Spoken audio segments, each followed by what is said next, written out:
بسم اللہ الرحمن الرحیم۔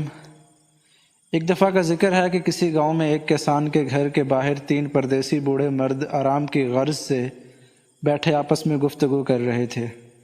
کسان کی بیوی نے 3 پردیسی افراد کو دیکھا تو اس کے دل میں آیا کہ یہ تینوں لمبے سفر سے آئے لگتے ہیں اور بھوکے ہوں گے، چنانچہ وہ انہیں کھانے کی دعوت دینے گئی۔ کسان کی بیوی نے تینوں کو کھانے کی دعوت دی تو ایک بوڑھا بولا، کیا آپ کے گھر میں آپ کا شوہر یا رشتہ دار کوئی اور مرد موجود ہے؟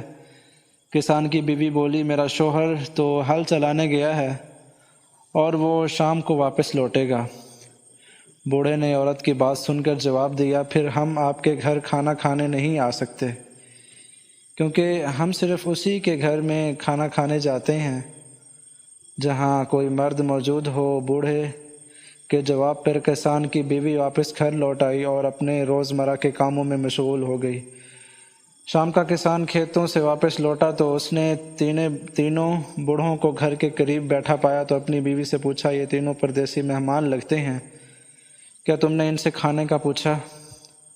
بیوی بولی، میں نے ان سے پوچھنے لگی تھی، مگر یہ تینوں کسی ایسے گھر میں کھانا نہیں کھاتے جہاں کوئی مرد موجود نہ ہو۔ یہ سن کر کسان بولا، تم ان کو دوبارہ دعوت دو اور بتاؤ کہ میرا شوہر واپس گھر لوٹ آیا ہے۔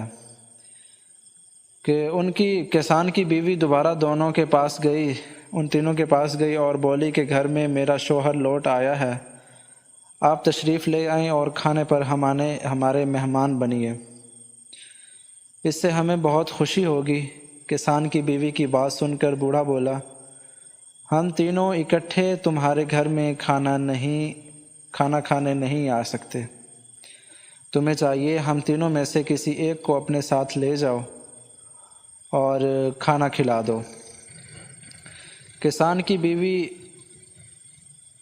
سے بوڑھے نے بڑا عجیب سوال کیا تو وہ سن کر آپ تینوں اکٹھے کیوں نہیں تشریف لاتے؟ اس بات پر بوڑھے نے جواب دیا، ہم تینوں میں سے کوئی ایک جہاں موجود ہو، باقی دونوں وہاں سے چلے جاتے ہیں۔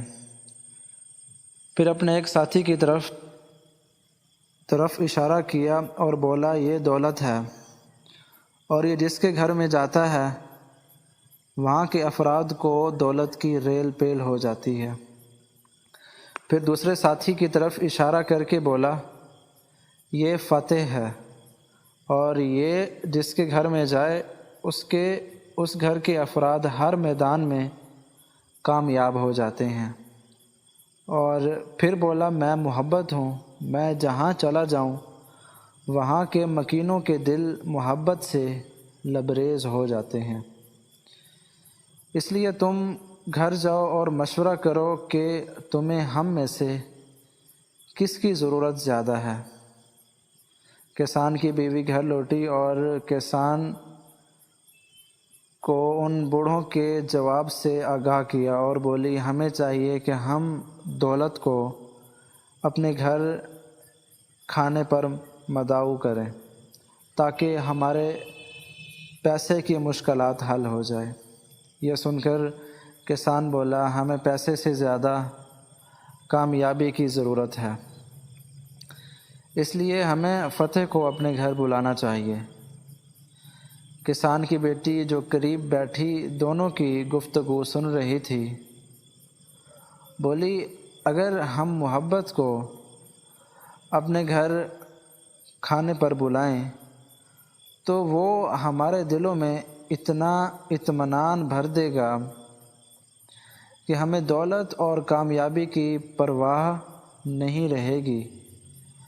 دونوں میاں بیوی بیٹی کی بات سے متفق ہو گئے اور کسان کی بیوی کو بھیجا کہ محبت کو بلا لاؤ۔ بیوی گئی اور بوڑھوں سے کہا، آپ میں سے محبت میرے ساتھ تشریف لے آئے تاکہ ہم اس کی مہمان نوازی کر سکیں۔ یہ سن کر خطاب کرنے والا بوڑھا اٹھا اور کسان کی بیوی کے ساتھ چل پڑا۔ جب وہ کسان کے گھر کے دروازے پر پہنچا تو کسان کی بیوی نے دیکھا کہ باقی 2 بوڑھے بھی پیچھے پیچھے چلے آ رہے ہیں۔ ان کسان کی بیوی نے پوچھا، آپ تینوں تو اکٹھے نہیں جاتے، اب کیا ہوا کہ آپ تینوں اکٹھے آ گئے؟ محبت والے بوڑھے نے جواب دیا، فقط محبت ہم میں سے ایک ایسا فرد ہے جس کے بارے میں ہمیں حکم ہے کہ جہاں محبت جائے وہاں اس کے پیچھے پیچھے چلے جاؤ۔ غلطی مان لینے سے بوجھ کم ہو جاتا ہے اور دل کو سکون مل جاتا ہے۔ سب سے اچھی زندگی یوں بسر کرتے ہیں جو اپنی ضرورت پوری کرنے کے لیے اللہ تعالیٰ کے سوا کسی اور پر بھروسہ نہیں کرتا۔ 3 خوبیاں ایسی ہیں جو صرف ایک اچھے شوہر میں پائی جاتی ہیں۔ نمبر 1، جو اپنی بیوی کو پردے میں رکھ کر اس کی عزت و آبرو کی حفاظت کرے۔ نمبر 2، جو اپنی بیوی کو دیندار کی تاکید کرتا ہے اور شریعت کی راہ پر چلائے اور خود بھی اسی راہ پر چلے۔ جو اپنی بیوی اور اہل و عیال کو رزق حلال کما کر کھلائے۔ اللہ تعالیٰ سے دوستی کے بعد پھر ایک وقت آتا ہے جب آپ کو تنہائی سے ڈر نہیں لگتا، اکیلا رہنا برا نہیں لگتا، آنکھ میں لوگوں کی وجہ سے آنسو نہیں گرتے، ہونٹوں پر ہر وقت مسکراہٹ رہتی ہے۔ ہم سے کوئی بات کرے یا نہ کرے دل مطمئن رہتا ہے۔